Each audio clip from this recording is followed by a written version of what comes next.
Kira-kira nggak tiap tahun Bapak Ibu? Nah, kenapa? Karena solusinya sudah disiapkan. Nah kemudian proses berikutnya adalah nanti Bapak Ibu isi formulirnya seperti ini kalau tertarik. Jadi jangan lupa nanti segera diisi formulirnya kalau tertarik. Kemudian hak yang berikutnya ya, inilah yang juga dimiliki oleh penyelenggara yang lain Bapak Ibu. Ya, rata-rata penyelenggara yang lain. Bapak Ibu di sini baru bayar DP 3,5 juta, uang muka 3,5 juta, sudah mendapatkan jaminan asuransi. Ya, dari Megalife unit syariah. Bedanya apa dengan yang lain? Yang lain asuransinya baru berlaku kalau Bapak Ibu sudah menunaikan ibadah. Artinya kalau sampai terjadi musibah di Arab Saudi sana baru bisa klaim ada santunan dari perusahaan asuransi. Tapi kalau di kita berbeda. Bapak Ibu baru bayar DP 3,5 juta, jaminan asuransinya sudah mulai berlaku. Ya, pernah terjadi dengan jamaah kita pada saat itu baru bayar DP 3,5 kena musibah. Kita berangkat ke Garut meninggal. Ya, dalam kurun waktu 2 minggu diurus oleh perusahaan, jaminan asuransinya keluar 50 juta. Tapi kalau meninggalnya biasa, bukan karena kecelakaan, santunannya hanya 5 juta. Siapa yang senang 50 juta? Ya. Siapa yang pilihnya cuma 5 juta? Ada yang angkat tangan? Kok nggak ada Pak? Biasanya ada loh, 50 juta suka Pak saya. 5 juta sama 50 juta kan gedean 50 juta gitu. Biasanya ada, ya. Kalau dapat 50 juta enak loh Pak. Enak gimana Pak? Oh yang dapat suami saya. Nah, sayanya nggak dapat gitu. Nah kalau yang meninggal istrinya nggak dapat, ya. Nah, pulang dari menunaikan ibadah umroh atau haji, jaminan asuransinya masih tetap akan berlaku Bapak Ibu. Sepanjang Bapak Ibu mau perpanjang tiap tahunnya 100.000 untuk asuransinya. Di cover sampai usia 65 tahun. Jadi selesai menunaikan ibadah umroh atau haji, jaminan asuransinya masih berlaku. Sepanjang kita mau perpanjang 100.000. Bagaimana dengan hak usahanya? Hak usahanya tidak ada perpanjangan Bapak Ibu. Ya berlaku selama-lamanya, seumur hidup, bisa diwariskan turun-temurun. Luar biasa. Jadi 7 belokan, 7 tikungan, 7 tanjakan, pokoknya belok diwarisin terus. Ya. Nah kemudian hak yang kedua di sini adalah Bapak Ibu nanti juga akan mendapatkan ID card starter kit legalitas perusahaan. Bapak Ibu akan tercatat menjadi jamaahnya Arminareka dan boleh menawarkan produk umroh dan hajinya. Nah yang ketiga, Bapak Ibu Bapak Ibu juga akan mendapatkan di sini souvenir, baru bayar DP 3,5. Ya. Untuk pria dapat baju koko, untuk wanita dapat mukena. Ya, ini baru souvenir di awal dari DP 3,5. Ya. Kalau nanti sudah memutuskan berangkat, dikasih lagi koper, baju ihram, seragam, ya, buku panduan ibadahnya, ikat pinggang, tas, itu akan dikasih lagi. Nah, kemudian saat ini Bapak Ibu sekalian, ya, sudah banyak artis-artis yang bekerja sama dengan perusahaan kita, ya, diantaranya ada Samsul Bahri atau biasa disebut Bang Acul yang biasa main sinetron. Sekarang sudah nggak pernah mau main sinetron. Kenapa? Karena duitnya lebih gede di sini, dan di sini ketemu banyak ahli surga Bapak Ibu. Ya, nggak pernah cipika-cipiki katanya. Kalau salaman begini, ya kan? Kalau di sana yang salaman di sini masalahnya. Yang salaman beda, makanya sekarang sudah dihindari. Nah, ada diantaranya di sini ya, artis-artisnya ada Muhsin Alatas, ada Titi Sandora, ada Endang Estaurina, ya banyak sekali artis-artisnya. Ya, untuk pejabatnya ya yang sudah berangkat pakai Arminareka Perdana, ya diantaranya Pak Patrialis Akbar, Menteri Hukum dan HAM, ya itu juga pernah berangkat pakai Arminareka. Kemarin haji yang berangkat ya Gubernur Bangka Belitung, Gubernur Akabri itu juga berangkat pakai Arminareka. Mantan Kasat R Hartono itu juga pernah berangkat pakai Arminareka Perdana. Nah kemudian hak yang keempat adalah Bapak Ibu di sini nanti juga akan mendapatkan ini. Inilah bukti pembayaran Bapak Ibu, akan diserahkan dalam bentuk surat berharga atau voucher. Ya, di mana surat berharga atau voucher ini berlaku tanpa batas waktu, dapat diwariskan serta dapat dijual.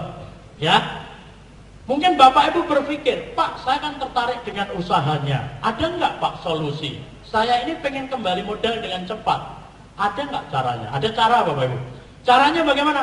Begitu Bapak Ibu bergabung, ya. Vouchernya nanti kalau mau dipakai duluan sama tetangganya dikasih aja. Ya, tetangganya bayar ke Bapak Ibu 3,5, vouchernya dipakai tetangganya yang ingin berangkat duluan. Modalnya kembali.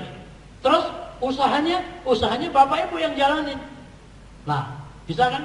Atau Bapak Ibu ingin memberikan cara yang lebih cerdas kepada keluarga. Misal, Bapak Ibu bergabung menggunakan atas nama putranya. Ya, nanti yang berangkat Bapak Ibu dulu karena usianya lebih duluan, misalkan belum mampu untuk bayar semuanya. Terus kemudian hak usahanya yang menjalankan putranya. Maka tanpa disadari Bapak Ibu sudah menyiapkan putra-putrinya untuk bisa menunaikan ibadah umroh dan haji. Kalau nanti di sana, di tempat-tempat mustajab mendoakan Bapak Ibu sebagai orang tuanya, insya Allah ya, anak soleh ini akan mengantarkan Bapak Ibu masuk ke dalam surga. Luar biasa. Jadi program solusi kita ini benar-benar subhanallah luar biasa Bapak Ibu. Nah, kemudian fungsi dari voucher ini apa? Fungsi dari voucher ini adalah sebagai pengurang biaya keberangkatan. Contoh, jadi umroh kita ini adalah 1.750 US dollar. Nilai vouchernya adalah 350 US dollar. Dan kemudian jamaah akan dikenain biaya tambahan. Biaya tambahannya adalah sebagai berikut. Kita dilihat sini, ya kita di sini sangat terbuka Bapak Ibu. Nanti Bapak Ibu di sini sekarang sudah nggak ada fiskal, sudah dihapus. Jadi Bapak Ibu nanti untuk airport tax dan handling itu cuma kena 600.000 kurang lebih ya. Kemudian suntik meningitis ini kurang lebih sekitar 160.000. Tapi ini beragam Bapak Ibu, tergantung otonomi daerah. Ada satu daerah yang memperlakukan untuk suntik meningitisnya ini 200.000, 250.000. Ya tergantung wilayahnya masing-masing karena ini otonomi daerah. Jadi mereka punya kebijakan. Ya, kemudian ini saja ditambah paspor untuk biaya tambahnya. Nah, lalu bagaimana selanjutnya kalau ingin berangkat? Bapak Ibu lunasi sisanya yang 1.400. Nah, sisanya ini bisa diselesaikan dengan 3 cara. Ya, kalau uang bukan sebuah masalah, Bapak Ibu bayar cash saja. Ya, Bapak Ibu bayar cash di sini. Ya, pilih jadwal kemudian putuskan untuk berangkat. Kalau nggak bisa cash bagaimana? Bapak Ibu bisa pilih cara yang kedua. Cara yang kedua boleh dengan cara dicicil, tapi nyicilnya jangan sampai sambil mencicil, ya, nggak boleh sambil mencicil, ya kan? Tapi dicicil aja, cicil, diangsur, ya, diangsurnya sekali transfer ke rekening perusahaan minimal 500.000 rupiah, tapi tidak kewajiban harus tiap bulan, semampunya. Bulan ini mampu, bulan depan nggak mampu, nggak masalah. Yang penting cukup 1.400 pilih jadwal berangkat. Nah, bagaimana kalau Bapak Ibu ternyata keberatan mencicilnya? Kenapa kok keberatan? Karena kebanyakan nonton sinetron, ya kan? Sinetronnya ngajarin yang negatif-negatif, akhirnya ke bawah negatif. Ntar kalau perusahaannya bawa uang kita pergi gimana? Sekarang Bapak Ibu cicil saja ke rekeningnya sendiri, ditabung sendiri ke rekeningnya sendiri. Sewaktu saat, kalau sewaktu-waktu pengen ambil, misalkan Bapak Ibu ada ATM jam 12 malam, tinggal didatangi ATM-nya diambil. Tapi ada yang bilang, kalau diambilin melulu kan nggak berangkat-berangkat Pak. Ya kan? Ya sudah, dicicil aja ke perusahaan.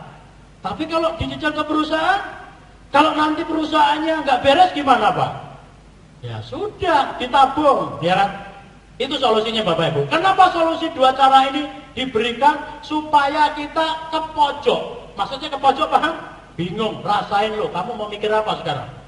Ya kan? Jadi orang negatif ke laut aja akhirnya, ya kan? Yang positif aja yang ada di sini, yang negatif ke laut aja, akhirnya gitu. Nah kemudian ternyata Bapak Ibu mengalami kondisi lagi, dia nggak bisa nyicil, ya dia juga nggak bisa nabung. Ada nggak kira-kira? Tapi kalau di sini saya yakin nggak ada. Di luar sana yang ada, ya. Kalau di ruangan ini mah saya melihat nih